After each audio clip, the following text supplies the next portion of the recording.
میرے بچوں کا مستقبل محفوظ ہے.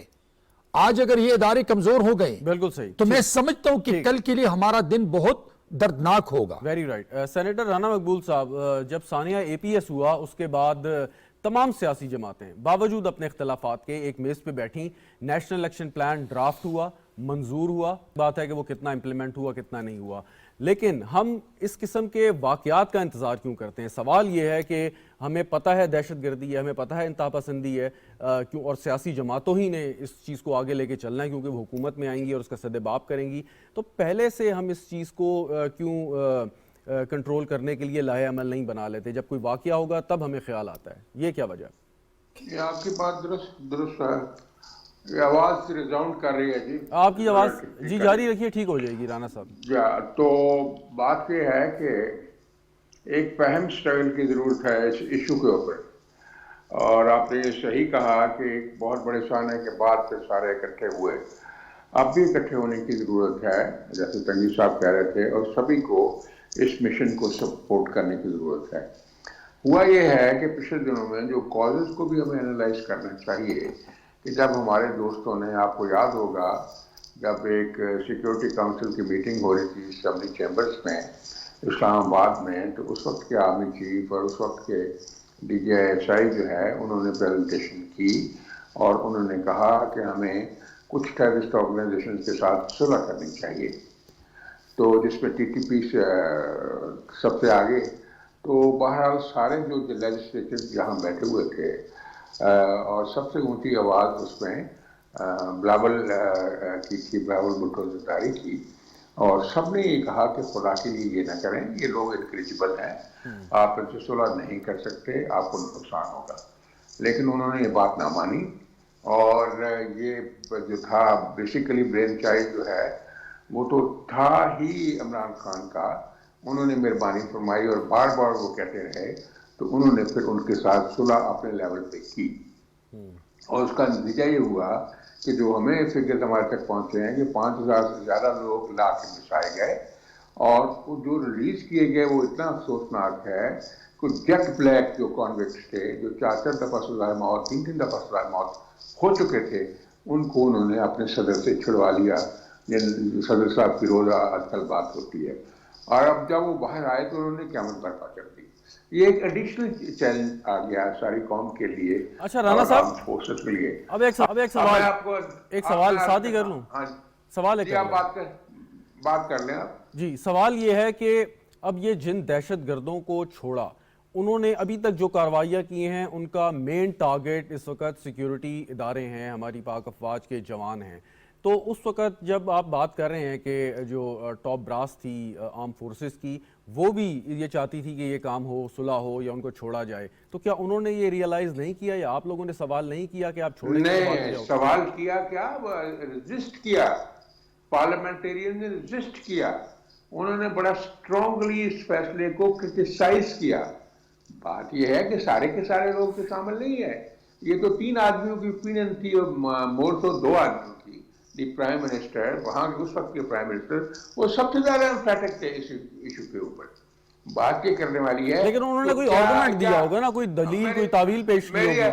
میری عرض سنیں نا، انہوں نے کیا تعویل پیش کر رہی ہیں؟ انہوں نے کہا پتہ نہیں ان کی کیا، ان کے دل میں کیا تھا، ان کی ریزن کیا تھی. نہیں لیکن کچھ نہ کچھ تو بتایا ہوگا نا آپ کو کنونس کرنے کے لیے کہ اگر ہم یہ صلح کریں گے، ان لوگوں کو چھوڑیں گے تو اس کا یہ بینیفٹ ہوگا. میری بات انہوں نے غلط کہا نا، غلط کیا نا. جو پارلیمنٹیرین کی وزڈم، ان کی پروڈنس یہ تھی کہ آپ نہ کریں، یہ انکریڈیبل لوگ ہیں، یہ نہیں کریں گے. اور آپ کو یہ سب کو آپ کو پتا ہے کہ ان کے پیچھے مساڑ ہے، ان کے پیچھے رو ہے، منی از بینگ پمپڈ ان. کوئی ایسے تھوڑا وہ کیے جا رہے ہیں، کوئی ایسے اپنے آپ ہی کیے جا رہے ہیں یا اپنے آپ اتنا زیادہ وہ سیلف سفیشینٹ لوگ ہیں، ایسا نہیں ہے. یہ پاکستان کی انٹیگریٹی کے خلاف بہت بڑی کانسپریسی ہے.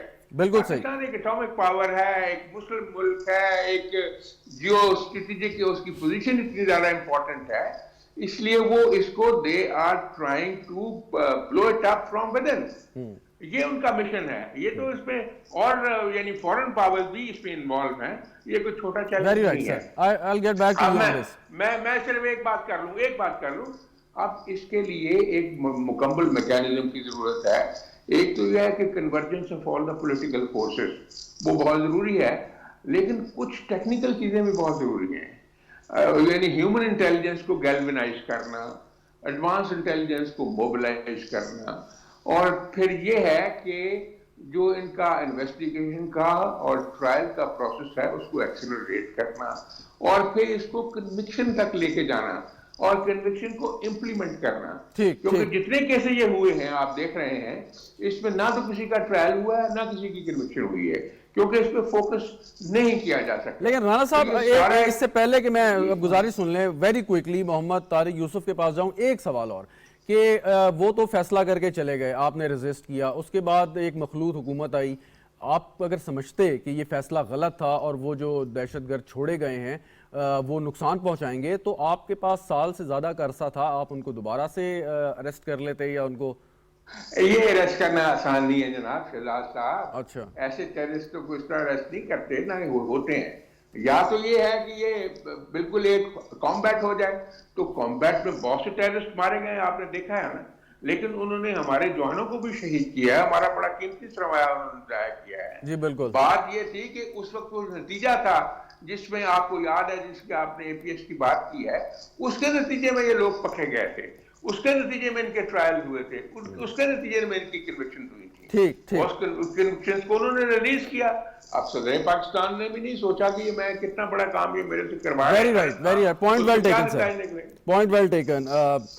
तारिक यूसुफ साहब, जो अमन व अमान की सूरत हाल है, आज वज़ीर आज़म साहब ने बिज़नेस कम्युनिटी के नुमाइंदों से मुलाकात की, आप भी यकीनन वहाँ मौजूद होंगे। किसी भी मुल्क में कोई अच्छा कारोबार नहीं कोई कर सकता, चाहे वो लोकल हो या फॉरेन इन्वेस्टर हो, जब तक मुल्क में अमन व अमान की सूरत हाल बेहतर ना हो। आज जो वज़ीर आज़म ने एश्योरेंसेस दी हैं, ये आप क्या समझते हैं कि आपके लिए कितना ये एक वेलकमिंग साइन है कि आपके जो खदशात हैं अमन व अमान के हवाले से वो हुकूमत दूर करने के लिए पूरी तरह तैयार है?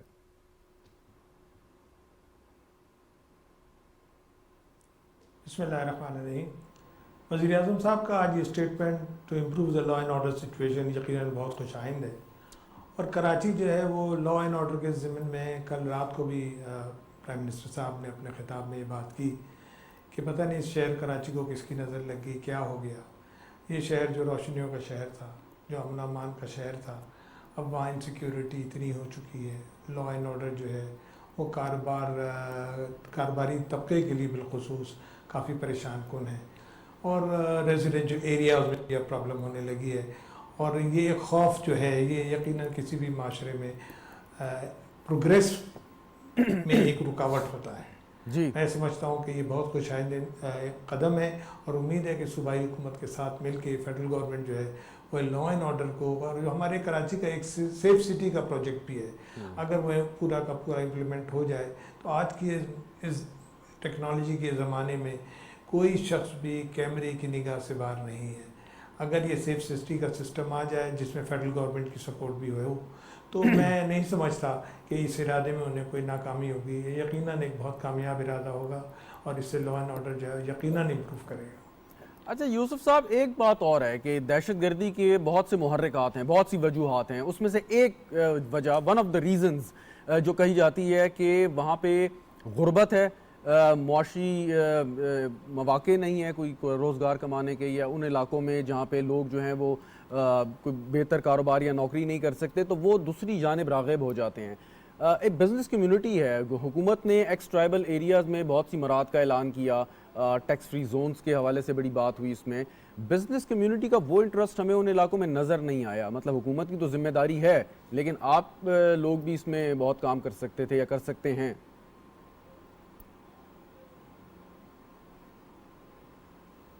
आपने शायद मेरी नुमाइंदगी करना चाह रहे हैं आप।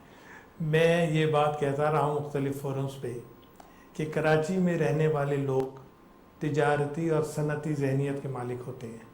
कराची में सनत और तिजारत जो है वो इसका हब है पूरे मुल्क का। मुल्क की तिजारत का 50% से ज़्यादा शेयर जो है वो शहर कराची से है। कराची के गिरदोनवा में कोई एग्रीकल्चर की पॉसिबिलिटी नहीं है, क्योंकि हमारे यहाँ वाटर की जो सप्लाई पोजीशन है अराउंड कराची, कोई नहरी सिस्टम नहीं है। तो हमारे पास जो एक ही ऑप्शन है वो ये कि हम सनत लगाएं। कराची के गुर्दे नवा में गुज़िश्ता 30 साल में कोई भी इंडस्ट्रियल एस्टेट नहीं बना है। और आप इस बात सुन के हैरान होंगे कि कराची के सनती इलाक़ों में जो ज़मीन है उसका भाव कराची के बाज़ रिहायशी इलाक़ों से ज़्यादा है। आप मुझे ख़ुद बताएं कि जिस इलाक़े में ज़मीन इतनी महंगी हो कि वहाँ पर इंडस्ट्रियलाइजेशन ना हो सके, और अगर इंडस्ट्रियलाइजेशन नहीं होगी तो जॉब अपॉर्चुनिटीज़ भी नहीं क्रिएट होंगी। अब देखिए ना, तकरीबन 1500 एकड़ पे धाबेजी प्रोसेसिंग जोन जो है वो बन रहा है और मेरे ख्याल में उसमें आपको मौके मिलेंगे।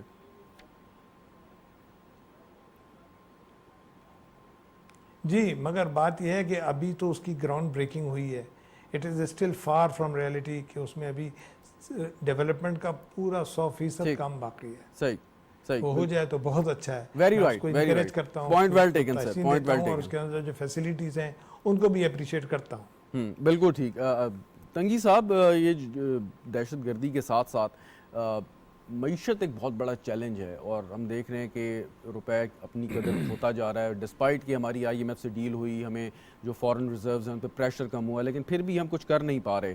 वज़ीर आज़म साहब ने कहा मौशी पॉलिसियों के तसलसल को उन्होंने जारी रखने की बात की है कि वो जारी रखेंगे, और बिज़नेस कम्यूनिटी से भी उन्होंने अपील की कि आप इसमें अपना काम जो है वो करें। निगरान हुकूमत किस हद तक मौशी जो मईशत है उसको सहारा दे सकती है? वो एक लिमिटेड मैंडेट के साथ आए हैं। देखिए शहजाद, मैं समझता हूँ, मैं रोज़ अव्वल से कुछ पॉलिसीज़ के साथ इख्तिलाफ रखता हूँ। सपोज़ मैं टैक्स में इजाफे में, अगर आप पूरी दुनिया में मुकाबला करना चाहते हैं तो आप टैक्स पे आप इजाफा कर ले। जो लोग टैक्स नहीं देते हैं तो उसको क्या, जो लोग टैक्स देते हैं तो आपने उसकी कमर तोड़ दी। अभी आपकी 24 करोड़ आबादी में आई थिंक कि 35-40 लाख लोग टैक्स देते हैं। तो अगर आप चाहते हैं कि मैं मईशत को मजबूत कर लूँ और पूरी दुनिया में पाकिस्तानी प्रोडक्ट का मुकाबला कर लूँ और एक्सपोर्ट में इजाफा कर लूँ, तब ये मुमकिन है जब आप टैक्सेस को कम करें और टैक्स नेटवर्क में लोगों को ज़्यादा ले आएँ।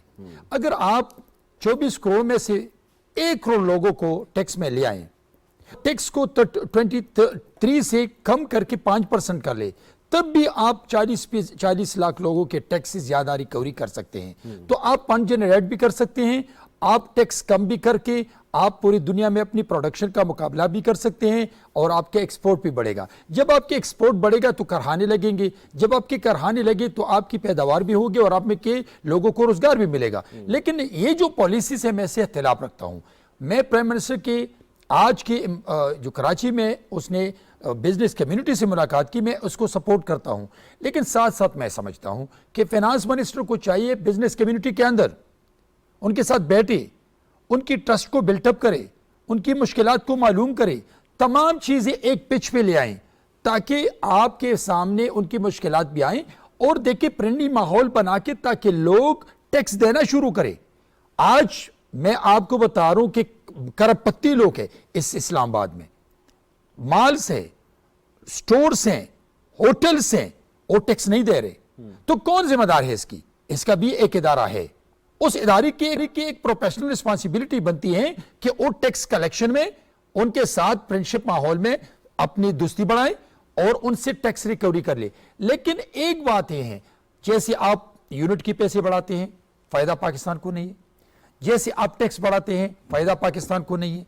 तो मैं समझता हूं जैसे पेट्रोल की कीमत आप बढ़ाते हैं, पाकिस्तान को फायदा नहीं है। अच्छा, एक बात तो ये है कि हुकूमत, FDR या जो भी इदारा इसमें जो अथॉरिटी है वो डंडा लेके पीछे चली जाए कि जी आप टैक्स नहीं दे रहे और आप टैक्स नहीं देंगे तो आपको सजा मिलेगी। This is not acceptable. मेरी गुजारिश सुनिएगा कि बात तो ये है कि जो लोग टैक्स नहीं दे रहे वो भी समझते हैं कि हम ये गलत कर रहे हैं, वो भी पाकिस्तान के उतने ही शहरी हैं, उतना ही। शहजाद साहब, आपने टैक्स यहां तक बढ़ा दिया कि कोई देने के काबिल ही नहीं है। आप टैक्स कम कर लें और टैक्स नेटवर्क में 24 करोड़ में से 4 करोड़ लोगों को ले आए। अगर आप टैक्स को 5% करते हैं और 4 करोड़ लोग इसमें ले आते हैं तो आपकी जो टैक्स रिकवरी है वो अरबों रुपए तक पहुंच जाएंगे। आपका जो टारगेट है 9.5040, आपकी उससे डबल आ सकती हैं, लेकिन ये मैकेनिज्म नहीं है इनके पास। मैं समझता हूं कि बिजनेस कम्युनिटी को जब तक आप इंगेज नहीं रखते हैं, जब आप उनकी टैक्सेस को कम नहीं करते हैं, आप उसकी ट्रस्ट को बिल्डअप नहीं करते हैं। अगेन वही बात करता हूँ, राना मकबूल साहब से भी यही बात करूंगा। पहले आपसे सवाल कि आपके पास 1.25 साल 1.5 साल का अरसा था, तो कितना आखिर टाइम चाहिए इस नेटवर्क को बनने में? देखिए, मैंने एक दिन सेनेट फ्लोर पे अपनी ही इत्तेहादी हुकूमत में जो मियां साहब प्राइम मिनिस्टर थे और राना मकबूल साहब एज द विटनेस कि मैंने पेट्रोल की कीमत बढ़ाने की मुखालिफत की थी, मैंने अपील की थी मिफ्ता इस्माइल साहब से। At that time he was the finance minister. मैंने कहा कि कीमत न बढ़ाए, कैटेगराइज करे।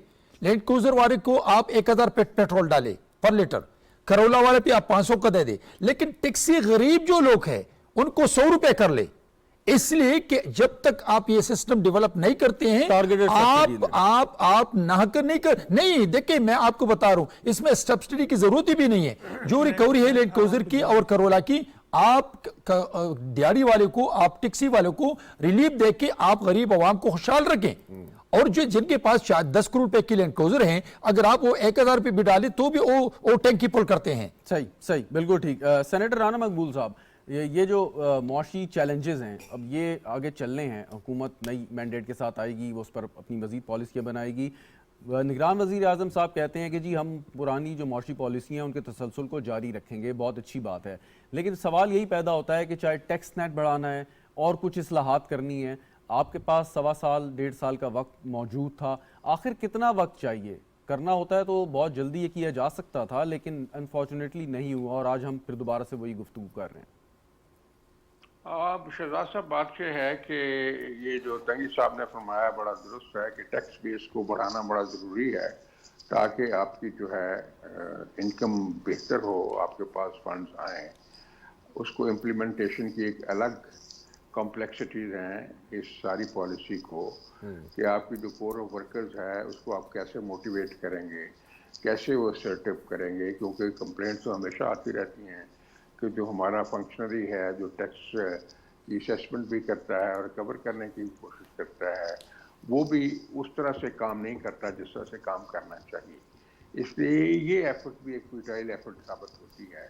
बहुत ज़्यादा ज़रूरी है कि अपनी कोर ऑफ वर्कर्स की इंडोक्ट्रिनेशन पे उस पर मेहनत की जाए, अच्छों को रिवॉर्ड किया जाए, जो काम नहीं कर रहे उनको रेप्रिमांड किया जाए, तो ताकि अच्छे और बुरे में तमीज़ हो।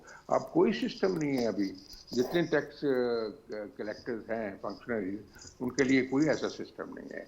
हमें इस सिस्टम को बड़ा रैशनलाइज करने की ज़रूरत है ताकि हमारी इनकम बढ़ सके। एक और चीज़ जो बड़ी इम्पोर्टेंट है, हर इकॉनमी के माहौल में, जैसे हमारा तो बहुत ज़्यादा कैफियत कुछ ख़राब हुई है, उसमें एक फैक्टर होता है कंटिन्यूटी का, प्रेडिक्टेबिलिटी, पता हो लोगों को कि क्या होना है। अब एक तरह से जो भी आप स्टेप्स लें उसकी सस्टेनेबिलिटी वो बहुत ज़्यादा ज़रूरी है। ये हमारे यहाँ उस वक्त तक नहीं हो सकता जब तक हम ये इलेक्शन के प्रोसेस को एक्सपेडाइट ना करें और एज अर्ली एज पॉसिबल हम इलेक्शन कराएं, ताकि गवर्नमेंट जो है वो लॉन्च हो और वो सारी पॉलिसीज को कैरी आउट करे। क्योंकि ये जो केयर टेकर हैं ज़रूर वो मेहनत कर रहे हैं, वो कोशिश भी है, उनका मिशन भी है कि सूरत हाल बेहतर हो, लेकिन उनके आड़े जो आता है वो है मेक शिफ्ट अरेंजमेंट। एक सवाल जो मेरा था ना सेनेटर साहब, जो सवाल मैं पूछना चाह रहा हूँ आपसे, तो सवाल ये पूछना चाह रहा हूँ, जो सेनेटर तंगी ने बात की कि टैक्स नेट को बढ़ा दें, टैक्स की शरह को कम कर दें, सवाल ये कि ये काम तो हुकूमत ने या माजी की हुकूमत या मुस्तकबिल में जो हुकूमतें आएंगी उन्होंने नहीं किए या करने हैं। वक्त कितना आपको चाहिए? 5 साल चाहिए, 10 साल चाहिए, तब चीज़ें ठीक हो सकती हैं? मुझे वो थोड़ा सा बताएं ना। लोग यही सवाल करते हैं कि बार बार हुकूमत तो आती है, तसलसल चल रहा है 2008 से लेके अब तक, लेकिन फिर भी हम उस पर नहीं कर सके काम। शहजाद साहब, कहाँ तसलसल चल रहा है? मियां नवाज शरीफ की हुकूमत आई 2013 में, 2014 में उन्होंने फसाद डाल दिया, जिसमें वो शामिल हो गया ज़हीरुल इस्लाम साहब DGSI, जिसमें रहील शरीफ आ गए, मुझे एक्सटेंशन दो, मैं नहीं कर दूंगा, मुकदमे बनाने शुरू कर दिए, हर्डल्स पैदा करनी शुरू कर दी, अखीर झूठे मुकदमे बनाए।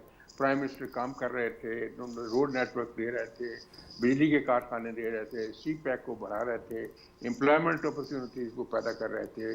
उन्होंने लड़ाई की टेररिस्टों के ख़िलाफ़, उनकी कोर ऑफ वर्कर्स ने, उनकी फ़ौज ने, तो वो करने नहीं दिया ना काम। मसला यही है, कॉन्टिन्यूटी इसी को कहते हैं। मैं आपको एक मिसाल दे देता हूँ कि जब मुल्क तरक्की की तरफ जा रहा था 1991 से 1993 में, तो बड़ा शोर मचा और हिंदुस्तान के फाइनेंस मिनिस्टर यहाँ आए, मनमोहन, उन्होंने आके स्टडी किया सिस्टम को, और उस वक्त उनके, मैं आपको बताऊं, जो रिजर्व थे, फॉरेन रिजर्व, उनके थे 2.1 फॉरेन एक्सचेंज रिजर्व 2.1 बिलियन थे इतने बड़े मुल्क के। लेकिन उनको मौका मिला, वो एक काम करते रहे सस्टेन तरीके से, और मुल्क की हालात बेहतर होते गए। आपको तो वो पाउंड नहीं लगाने देते, आपने 93 में उनको निकाल दिया, फिर 99 में निकाल दिया, फिर निकाल दिया। तो अगर आप पॉलिटिकल गवर्नमेंट को काम करने देंगे तो आप उसके रिजल्ट भी देख लेंगे। चलें, पॉइंट वेल टेकन राणा साहब, पॉइंट वेल टेकन। मुझे एक ब्रेक लेनी है, नाज़रीन एक वक्फा लेते हैं, वक्फे के बाद गुफ्तगू जारी रखिएगा।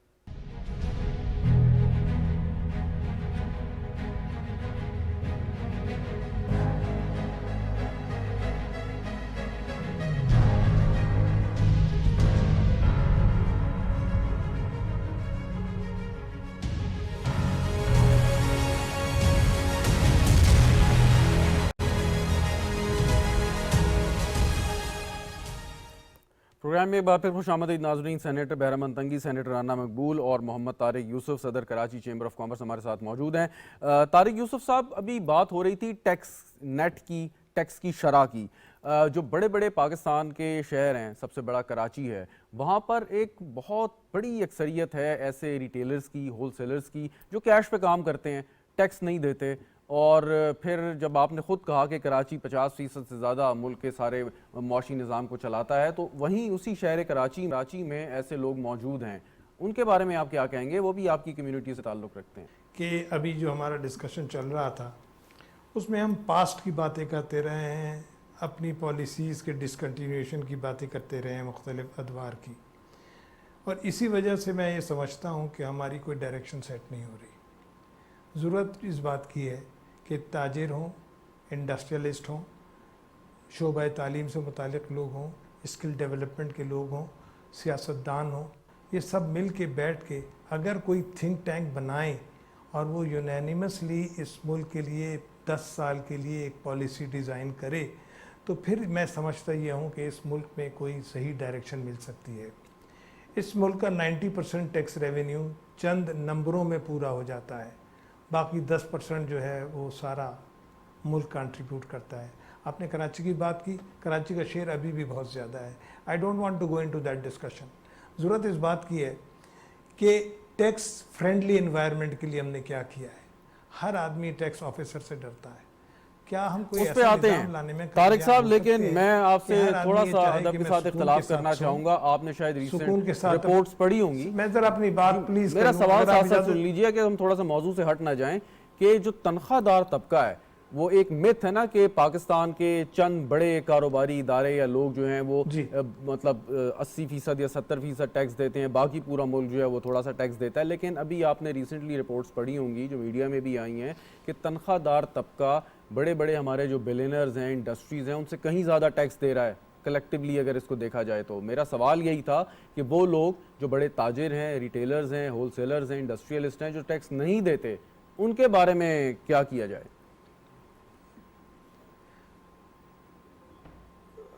बहुत माजरत के साथ आपने बड़े का लफ्ज़ इस्तेमाल किया है, साथ साथ ये तकरीबन नामुमकिन है कि कोई लार्ज स्केल पे पूरा टैक्स ना दे। ये मैनेजेबल नहीं है टेक्निकली स्पीकिंग।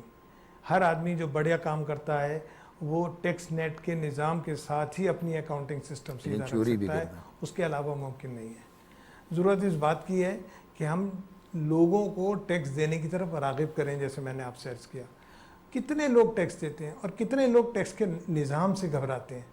क्या हमें इस तरफ तवज्जो नहीं देनी चाहिए? बिल्कुल देनी चाहिए। आपको एक बात और बता दूं ऑन रिकॉर्ड कि पाकिस्तान में टैक्स फ्रेंडली सिस्टम 2 साल के लिए आया था एक पीरियड में, और लोगों ने खुशी के साथ टैक्स नेट में अपने आप को रजिस्टर किया था।